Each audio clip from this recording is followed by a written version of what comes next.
ফের হাওড়া স্টেশন থেকে উদ্ধার হল লক্ষাধিক টাকার মূল্যের সোনা, রূপো এবং নগদ টাকা। স্টেশনের আরপিএফ আধিকারিকদের তৎপরতায় উদ্ধার হলো 770 গ্রাম ওজনের সোনার গয়না, রূপোর এবং বিভিন্ন সামগ্রী ও নগদ 40,000 টাকা। বাজেয়াপ্ত সামগ্রী এবং নগদ অর্থ আয়কর বিভাগের আধিকারিকদের হাতে তুলে দেওয়া হয়।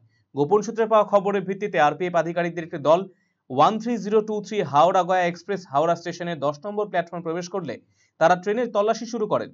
এই তল্লাশিতে বিহারের ভাগলপুরের বাসিন্দা হরিশ কুমার বর্মা নামে একজনকে সন্দেহজনক অবস্থায় ট্রেনের A1 কামরার 25 নম্বর সিটে বসে থাকতে দেখা যায়। আরপিএফ আধিকারিকদের প্রশ্নের যথাযথ উত্তর দিতে না পারায় শুরু হয় তল্লাশি।